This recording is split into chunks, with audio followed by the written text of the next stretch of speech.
Boa noite, pessoal. Então, dando sequência à disciplina de Química Farmacêutica, hoje nós vamos falar sobre anestésicos intravenosos. Eu separei essa aula em duas partes para ficar um pouco mais fácil os estudos de vocês, tá? Bom, então anestésicos intravenosos são aqueles que produzem perda rápida da consciência, só que ele produz uma anestesia e um relaxamento muscular insuficiente. Eles são os mais empregados, são os barbitúricos de ação ultra rápida, tipo, o tilpental, tiamilau e metoxetal, e também a ketamina. Eles são utilizados como anestésicos basais para alcançar um grau de inconsciência antes da administração de um anestésico um pouco mais forte. Justamente porque, como eu falei aqui para vocês em cima, eles produzem uma anestesia e um relaxamento muscular insuficiente. Bom, essa é a primeira tabela que nós vamos estudar dentro da química farmacêutica, né? Eu vou anotar aqui para vocês algumas coisas importantes. Então, a gente tem aqui uma estrutura basal dessa molécula química, né, dos sais sódicos de barbitúrico e tilbarbitúrico, que são usados como anestésicos.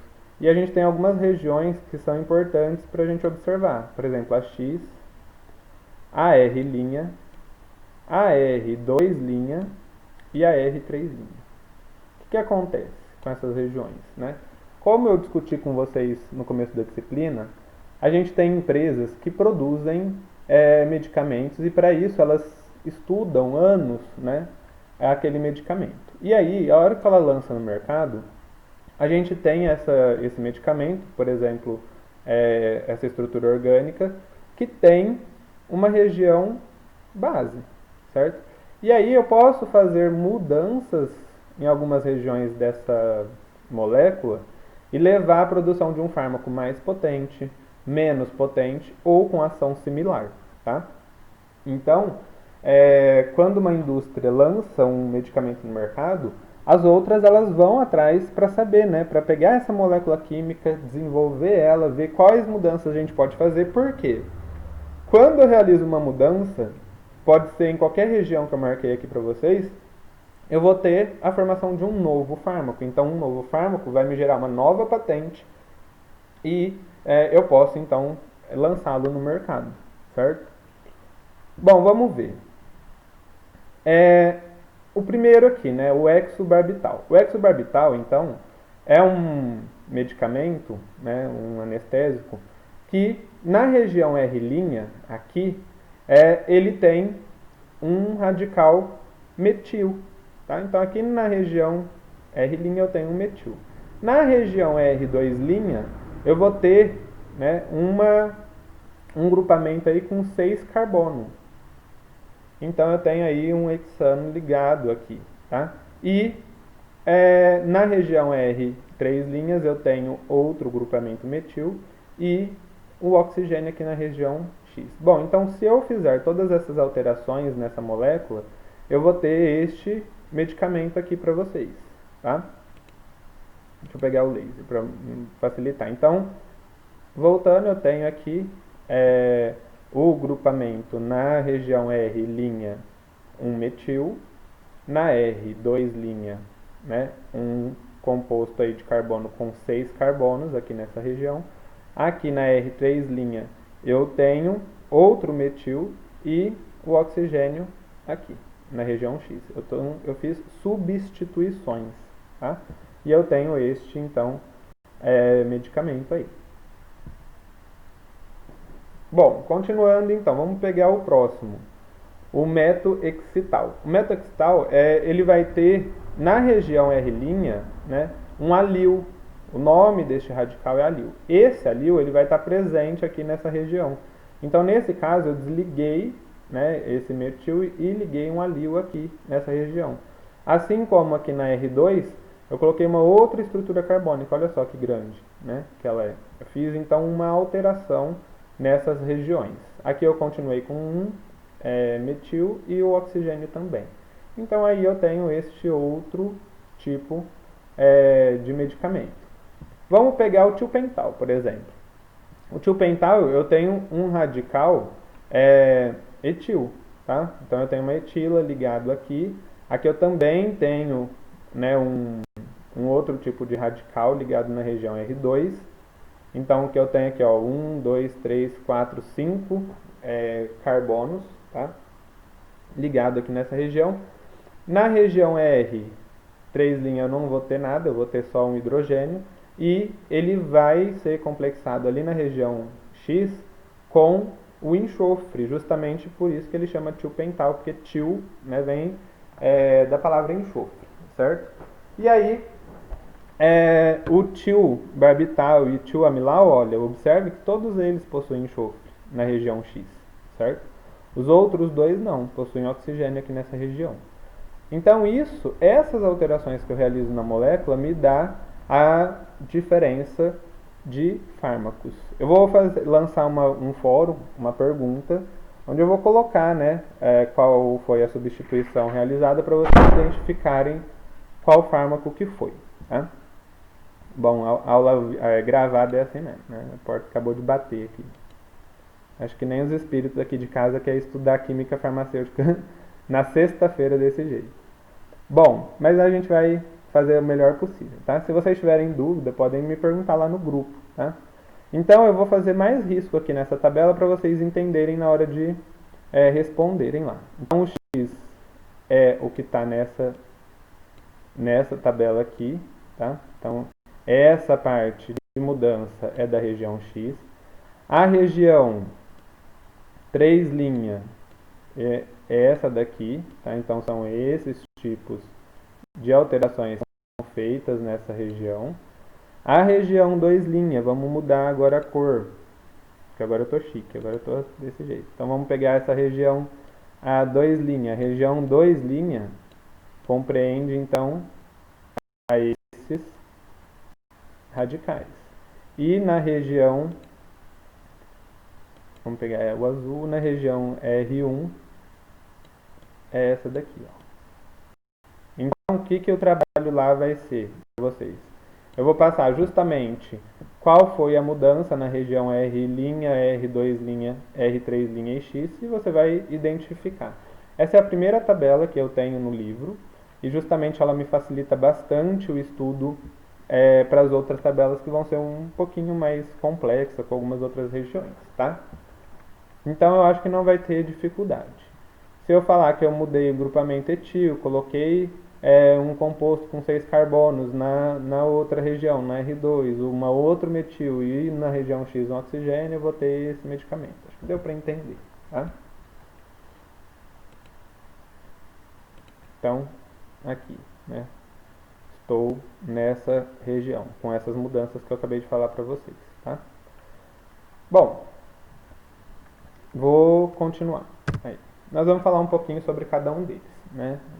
A parte geral desses fármacos. Então, o cloridrato de ketamina, ele é um pó cristalino branco, muito solúvel em água. São anestésicos do tipo não barbitúrico, ele induz o estado cataléptico, que significa o quê? Que o paciente ele não responde à dor e não se recorda do que houve. Esse não se lembrar do que houve é uma amnésia anterógrada que a gente chama. Tá? A amnésia anterógrada é quando, durante a atividade daquele medicamento, a pessoa não se lembra de nada. Assim como o trabalho Boa Noite Cinderela, por exemplo, né, que é uma droga que algumas pessoas usam aí para roubar algumas pessoas, né, e para fazer algumas coisas ruins aí. Bom, ele pode ser utilizado como anestésico único para diagnóstico e pequenas cirurgias de curta duração, porque aí ele vai funcionar, certo? Então ele tem essa estrutura química aqui. O tiopental, ele é um pó branco ou branco amarelado, solúvel em água. O período de latência dele é 30 segundos. Ele pode ser administrado por via intravenosa ou retal. Quando eu administro ele por via intravenosa, vamos ver se passa aqui. Os ratinhos. Deixa eu ligar esse vídeo aqui. Ele está carregando. Quando passa para a parte intravenosa, olha lá que legal. Então eu tenho uma ação rápida. Os ratinhos, quando eles estão sem, né, o tiopental, eles têm uma atividade muito rápida, eles correm para tudo quanto é lado. Quando eu administro o tiopental, você pode ver que ele ainda responde um pouco, como como está no vídeo ali para vocês, mas a ação do medicamento ela é rápida, tá? Ela tem uma duração bem curta. Esse é um vídeo que eu fiz há alguns anos, então ele tem uma atividade aí para vocês. Vamos ver se eu consigo voltar o vídeo. Que eu quero que vocês observem aqui, ó. Então lá, ó. Então a gente está puxando o ratinho, ele tem uma pequena resposta, dá pra ver que ele, quando a gente levanta ele, ele dá uma esperneada, né? Ele mexe as patinhas, só que ele está no estado parado ali, tá? Então vamos supor que eu vá fazer alguma coisa com esse ratinho. Nessa quantidade que eu dei de tio pental para ele, é muito pequena. Então eu posso dar para essa situação um pouquinho mais, né, se for algo rápido. Senão eu vou ter que usar um anestésico um pouco mais forte, tá? Porque na quantidade que a gente deu ali foi bem rápido mesmo, 30 segundos. A gente injeta, já colocou lá, ele tem esse período para começar a fazer a atividade, aí ele faz a atividade, só que ela também passa rápido. Bom, alfaxalona, ele é um medicamento também, né, conhecido como alfa-tezin, é o nome comercial. Ele é um agente indutor da anestesia, né, usado como anestésico único aí, em intervenções cirúrgicas também de curta duração. Lembrar que tem alguns tipos de medicamento, igual eu estava falando para vocês, ele tem uma ação rápida, então você administra ele, faz, né, se for curta duração, faz a cirurgia e tudo bem. Se for algo mais complexo, aí a gente precisa usar medicamentos um pouco mais potentes, que a gente vai ver mais para frente, que é quando eu uso esses medicamentos com outras substâncias, outros medicamentos, para ter uma ação mais prolongada, e aí eu vou precisar então de um anestesista para estar ali, tá? Controlando tudo isso. Bom, mecanismo de ação. Falei bastante sobre um pouco da estrutura deles, e o mecanismo de ação ele é algo mais complexo. A gente não entende muito bem qual que é esse mecanismo, tá? Então, pela estrutura química, sugere que ele tem propriedades físico-químicas e os efeitos farmacológicos eles são variados, né? Então admite-se que eles deprimam não seletivamente o sistema nervoso central por um mecanismo físico-químico e não pela complexação de fármaco-receptor. Então, geralmente a gente toma um medicamento, a gente sabe que ele se liga num receptor e vai fazer a ação dele, como eu vou explicar para vocês na próxima aula de, por exemplo, ansiolíticos que inibem a recaptação de serotonina, tá? A gente sabe onde ele se liga, onde ele tem o efeito e como que ele funciona. Neste caso, a gente ainda não tem muita noção de como isso é feito, então soltou-se algumas teorias, elas são duas, as físicas e as bioquímicas, tá? Então as físicas baseiam-se na polaridade e o volume da molécula do anestésico, então tem vários tipos de teoria, eu vou falar um pouquinho de cada uma, e as bioquímicas também, tá? De como eles funcionariam. Vocês vão ver que quando a gente passar para ansiolíticos e antidepressivos, é muito mais fácil a gente identificar a estrutura química e a ação dela. Por isso que agora no começo a gente sabe quais são, a gente vê a cara do medicamento, mas isso não tem muita ligação com a sua atividade. Por quê? Justamente porque essas teorias ainda elas estão sendo estudadas, certo? Pode ser que daqui a alguns anos eu vá dar essa aula de novo para algum aluno, ou vocês se transformem em professor e vá dar essa aula para alguém, e aí já tenha se descoberto mais sobre esses tipos de medicamento, tá? Então, quando a gente entrar em antidepressivos e ansiolíticos, é mais legal, porque a gente consegue ver tanto a molécula química e a potência que ela tem. Mas vamos ver as teorias que a gente tem para anestésicos, né, intravenosos. Então, a primeira teoria é dos coloides. O que significa isso? Significa que nessa situação acredita-se que esse anestésico precipite proteínas e aí essa precipitação causa essa anestesia, tá? A outra teoria é dos lipídios, que quer dizer assim, que quanto mais lipossolúvel é um anestésico, né, maior será a sua atividade anestésica. Então, eles pensam que a lipossolubilidade está ligada com o poder de anestesia, né? Isso não explica o mecanismo de ação, porque você falar que uma molécula é lipossolúvel não me justifica ela ser o mecanismo de ação dela, porque ela é lipossolúvel, ela atravessa ali os lipídios, né? E atravessa a barreira hematocefálica, mas como que ela age? Onde ela se liga? Como ela inibe a transmissão? Porque se eu for pensar na transmissão do impulso nervoso, né? Então, se eu vou fazer uma cirurgia no pé de alguém, eu vou cortar o pé dessa pessoa, aquela sensação, né, de dor no corte e tudo mais, ela vem por impulsos nervosos até o cérebro e o cérebro vai detectar isso como dor. E a ação desses fármacos é impedir que isso ocorra. Então, eu quero saber o porquê que isso ocorre. Né? É isso que está se pesquisando hoje em dia. Mas é nessa teoria que a gente sabe que quem é mais lipossolúvel tem uma ação um pouco mais forte. Permeabilidade. Então, quanto maior permeabilidade do anestésico ao sistema nervoso central, também mais a ação ele tem, né? Tipo, então a ação anestésica vai se gerar daí. Tudo bem, isso também não me explica por quê. A permeabilidade celular, né, e a chegada dele no sistema nervoso central, a gente sabe que ele tem que passar essa barreira, né, hematoencefálica para atingir as células que transmitem o impulso nervoso. Isso a gente sabe só pelo princípio de ação do medicamento. Né? Para ele inibir isso, ele precisa chegar até lá. Né? Então é uma teoria que também eu acho falha por não explicar muito sobre como o medicamento age.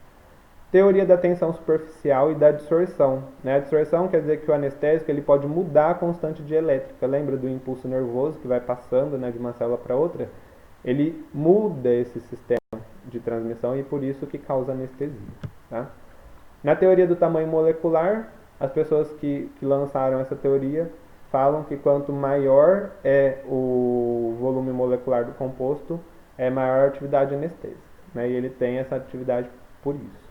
Teoria neurofisiológica diz que, na verdade, o anestésico ele inibe a formação reticular.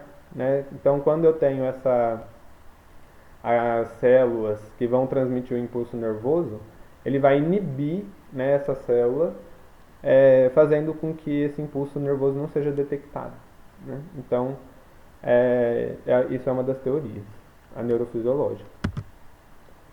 A teoria dos clatratos, eles falam que hidratos microcristalinos, né, são formados e aí altera a condução do impulso nervoso elétrico, mantendo também a vigília. Então, nesse caso, as pessoas que estudam, eles falam que a formação desse hidrato microcristalino é que faz o impedimento do impulso nervoso de uma célula para outra.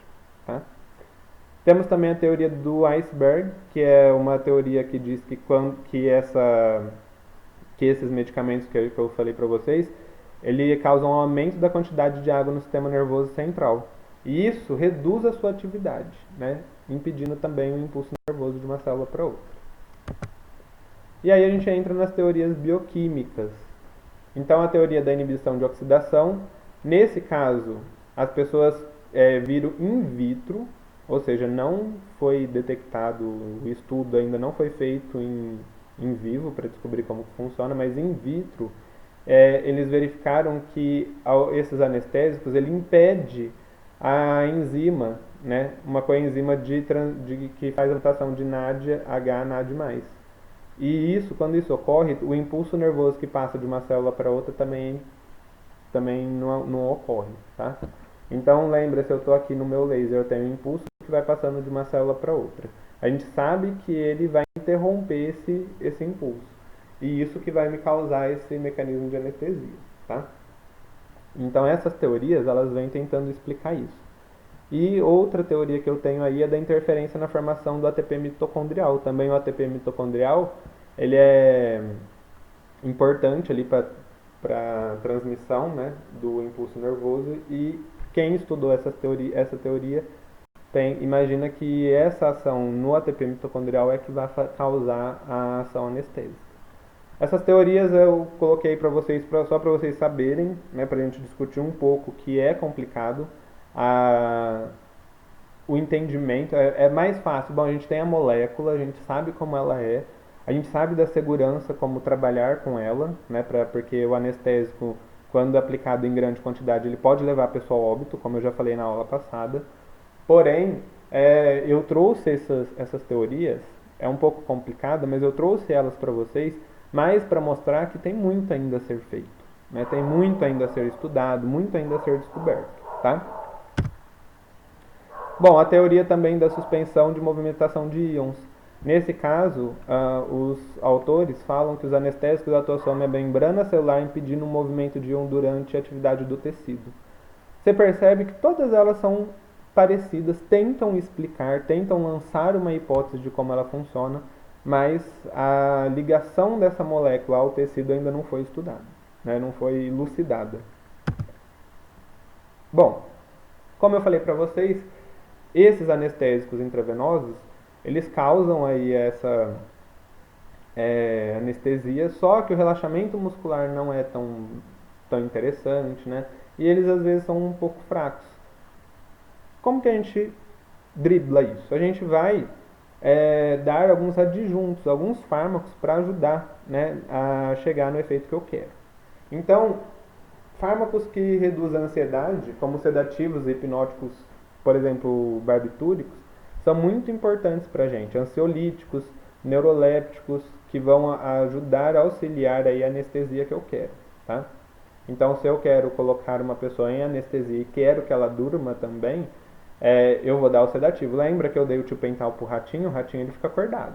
Ele não está sentindo as patas, né? Ele não, o movimento dele é um pouco defasado, porque justamente ele não sente a pata. A mesma coisa quando a gente vai no dentista e anestesia a boca. Às vezes pega, vamos supor, na língua, você não sente a língua, você não sente uma parte do rosto, dependendo de onde ele colocou aquela anestesia, né? E você não está dormindo. Você está acordado, mas não está sentindo aquela região. Então, anestésico é isso, tá? Não confundir anestesia com sedação. Então, quando eu quero uma anestesia local pequena, igual eu fiz no ratinho, ele está acordado, ele não consegue ali andar direito. A anestesia, nesse caso do rato que eu mostrei no vídeo para vocês, foi de curta duração, foi, né? Rapidamente o ratinho começou a voltar. Agora, quando eu quero uma cirurgia um pouco mais longa, eu vou dar o anestésico e vou dar também sedativos para colocar a pessoa no sono, caso eu tenha que abrir ela inteira, por exemplo. Você não quer abrir uma pessoa com ela acordada, tá? Então, numa cirurgia aí que o médico vai mexer no abdômen. Mas tem cirurgias que às vezes você precisa que essa pessoa fique acordada e não sinta dor. Aí você dá somente anestesia, tá? Que casos são esses, né?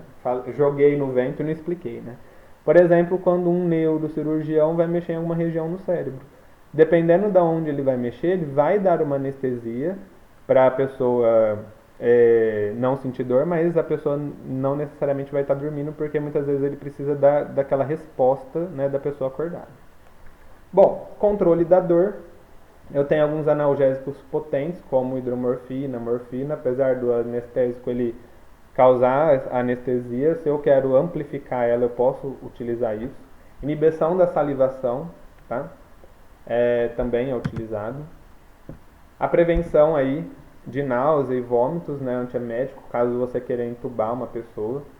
E também alguns outros medicamentos que eu posso dar. Algum medicamento para sinergismo. Lembrar que sinergismo é quando a gente utiliza um medicamento que, administrado junto com o outro, vai aumentar o potencial dele. Então, se eu quero reduzir a quantidade do anestésico, eu posso dar outro que vai causar esse sinergismo somação, né, que vai fazer com que ele fique um pouco mais forte. E a produção de relaxamento de músculo esquelético. Eu posso dar também aí, né, medicamentos que causam esse relaxamento e anestesia basal também, certo? Bom, então o que eu tinha para falar para vocês era isso.